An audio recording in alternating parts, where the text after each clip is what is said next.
200 रुपयामध्ये वाटणी होणार आहे. पूर्वी त्याच्यासाठी 20 ते 25,000 रुपये खर्च यायचा.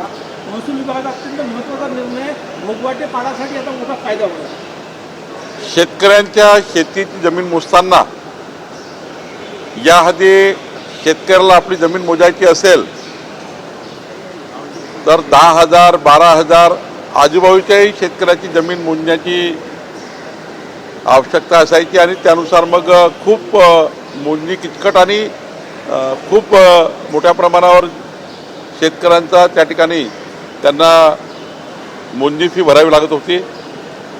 पण आपल्या सरकारने आता 200 रुपयामध्ये पोट हिस्सा मोजणी मंजूर केली आहे आणि या 200 रुपयामध्ये जेवढे काही पोट हिस्से असतील, समजा 5 पोट हिस्से आजूबाजूला असतील तर 1,000 रुपयामध्ये संपूर्ण मोजणी या शेतकऱ्याची होईल. त्यामुळं 10,000 12,000 15,000 पर्यंत ज्यांना खर्च लागत होता त्या शेतकऱ्यांना फक्त आता 1,000 रुपयामध्ये 5 पोट हिस्से असेल तर 200 प्रत्येकाचे 1,000 रुपयेच लागतील. त्यामुळं जवळपास खूप मोठा एक भार शेतकऱ्यावरचा दूर झाला आणि आता जमीन मोजणी सोपी झाली.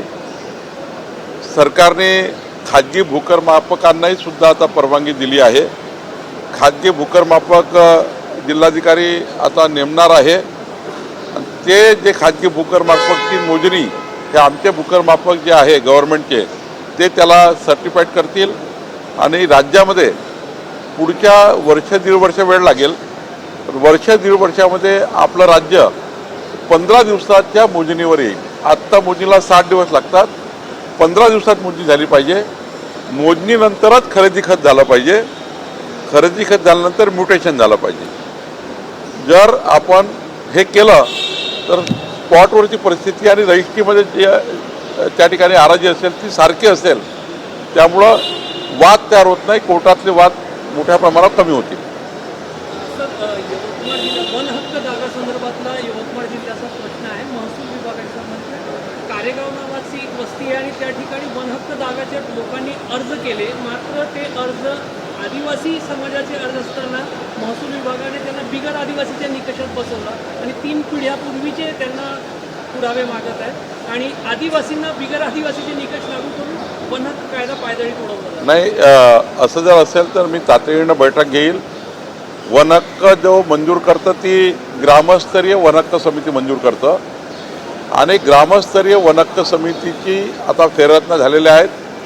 मी त्या ग्रामहक्क वन समितीने केलेले जे काही दावे आहेत किंवा जे काही अर्ज त्यांनी मंजूर केले असतील त्याच अर्जाला जिल्हास्तरीय वन हक्क समिती मान्यता देणार आहे. त्यामुळे असं कुठं झालं असेल तर याचा फेर आढावा सरकार घेईल आणि यातनं त्या गरीब शेतकऱ्यांना आदिवासी शेतकऱ्यांना न्याय मिळेल. अर्ज फेटाळल्यानंतर 60 दिवसाची अपिलाची मुदत मिळते पण पोस्टाने 45 दिवस उलटल्यानंतर आता घरी महसूल विभाग नाही. सरकार म्हणून लक्ष टाकू. जर काही असे अडचण तर विशेष बाबून मंजुरी देऊ. पण त्या आदिवासी शेतकऱ्यावर मात्र नुकसान होऊ देणार नाही किंवा त्यांचा कुठलाही हक्क जाणार नाही याची काळजी सरकार घेईल. सुनेत्र पवार यांनी पुन्हा एकदा हर्षवर्धन सपकाळ यांना फोन केला विड्रॉल करण्यासाठी. रोहित पवारांनी भेट घेतली सपकाळ यांची की बारामती विड्रॉल करावं. माझीही हर्षवर्धन सपकाळजींना विनंती आहे की त्यांनी काँग्रेसने उमेदवारी परत घेतली पाहिजे. मी आधीही सांगितलं आहे की ही सीट जी आहे ही अजितदादांची सीट आहे आणि दुर्घटना इतकी मोठी होती की अजूनही 14 कोटी महाराष्ट्र जनतेला त्याचं दुःख आहे. न विसरणार आहे. कधीच न विसरणार दुःख आहे.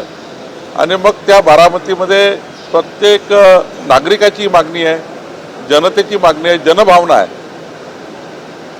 तर काँग्रेसनी जनभावनेचा आदर केला पाहिजे आणि या राज्याचे संस्कार संस्कृती काँग्रेसने टिकवली पाहिजे. कारण आपण अनेक पूर्व उदाहरणं अशी आहे अशा दुर्घटनामध्ये आपण कधी निवडणुका लढत नाही. त्या अनोखोच करतो त्या परिवाराकरता. आणि आदरणीय सुनेत्राताई आमच्या वहिनी या खऱ्या अर्थाने आता अजितदादाची धुळा सांभाळण्यासाठी तयार झाल्या आहेत. त्यांना मदत केली पाहिजे. शरद पवार राज्यात नेहमीच अनेक राजकीय गोष्टींसाठी पुढाकार घेतात. मात्र हे राजकीय संस्कृती टिकवण्यासाठी यंदा त्यांचा पुढाकार दिसत नाही. माझी त्यांनाही विनंती आहे शरद पवारजींना की त्यांनी पुढाकार घेतला पाहिजे. त्यांना प्रगल्भ नेता म्हणून आपण म्हणतो आहे तर प्रगल्भ नेत्याचेच हे लक्षण आहे की पुढाकार घेऊन अशा याच्यामध्ये सुनेत्राताई पवारांना साथ दिली पाहिजे. मला वाटतं ते साथ देतीलही. विड्रॉला वेळ आहे. मला वाटतं इथून काही मार्ग निघेल. भाजप मोठा भाऊ म्हणून सुनेत्रा पवार यांच्या पाठीमागे उभं राहील आणि त्यांना निवडून येईल असं शब्द मुख्यमंत्र्यांनी दिलेला आहे. तुमच्यावरही जबाबदारी आहे.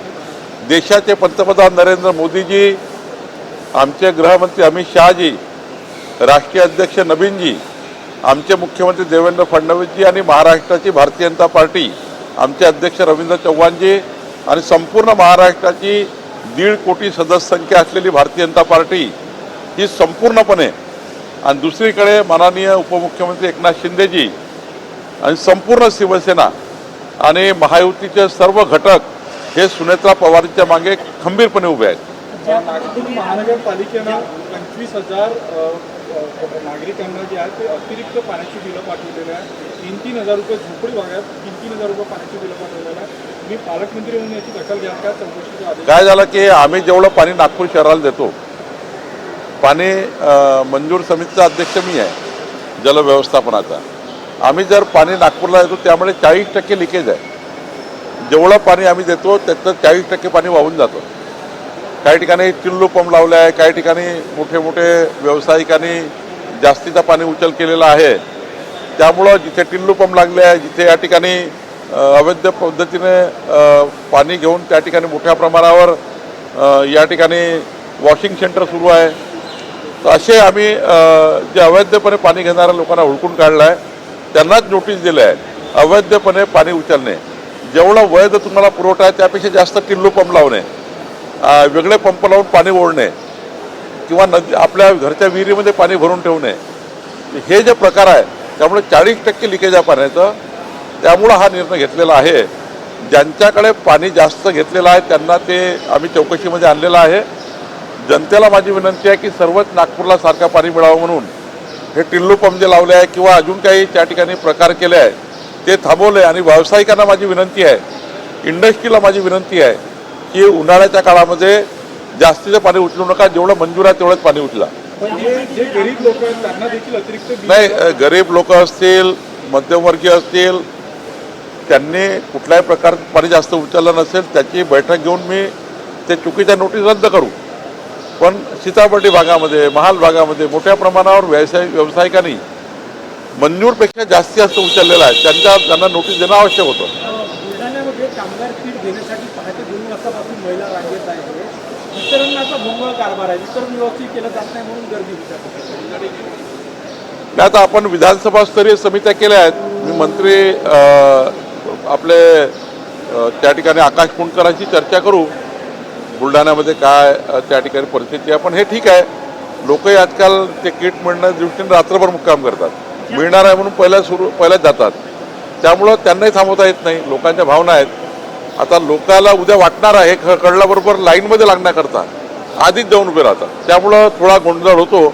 पण तो गोंधळ संपवणे सरकारची जबाबदारी आहे, ते आम्ही संपवू. गॅस वितरक आणि गॅस कंपन्यांची नागपुरात बैठक घेतली होती. तिथे शॉर्टेज आहे महादुला इतर भागामध्ये, तिथे व्यवस्थित वितरण करण्यासाठी आज मी कलेक्टरकडे आहे दुपारी, तेव्हा मी याचा अजून आढावा घेणार आहे. पहिला मी स्ट्रीमलाईन केला होता. आज काही परिस्थिती असेल ती पुन्हा निवडू. आज डीपीडीसी बैठक तुम्ही काही बैठक बोलवली? डीपीसीची नाही, फक्त कलेक्टर नवीन आहे त्यामुळं काही चर्चा मी करणार आहे जिल्ह्याच्या.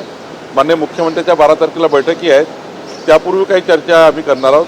माननीय मुख्यमंत्री नागपूर आणि जिल्ह्याच्या विषयावर 12 तारखेला बैठक घेणार आहे. एक मोठा अजेंडा आहे मुख्यमंत्र्यांच्या बैठकीचा. आणि माननीय नितीन गडकरी साहेबांनी जी बैठक घेतली आता त्यामध्ये 22 मुद्द्यावर चर्चा झाली होती. त्या मुद्द्याचा आढावा घ्यायचा आहे. त्यामुळं तशी माझ्या योजना आहे. काँग्रेसमध्ये 2 गट पडलेल्या निवडणूक झाली नाही तर प्रचाराला जाऊ नये अशी भूमिका काँग्रेसमध्ये आहे. नाही, ते घेतलीच पाहिजे. कारण हेकेखोरपणाने कसं असं राजकारण करू नये. महाराष्ट्राची जनभावना, बारामतीकरांची जनभावना ऐकली पाहिजे. बारामतीकर मतदाराची जनभावना आहे. आणि मी तुम्हाला एक सांगतो, समजा काँग्रेस पार्टीने कॅन्डिडेट लढवला तर आत्तापर्यंत महाराष्ट्राच्या विधानसभा किंवा लोकसभेच्या निवडणुकीत जेवढं पतन काँग्रेसचं झालं नाही त्यापेक्षाही मोठं पतन बारामतीच्या निवडणुकीमध्ये आपल्याला दिसेल. आणि काँग्रेसच्या पुढच्याही पतनाची नांदी काँग्रेसच्याही पुढच्याही राजकारणाच्या पतनाची नांदी हे बारामतीमधून सुरू होईल.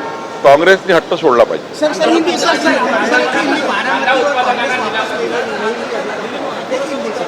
बारामती में जो उम्मीदवार भरा है सुमित्रा पवार से आगे से बात भी हुई, उनने अभी क्या लगता है कि वो अपना नामांकन वापस लेंगे या क्या अपील करेंगे?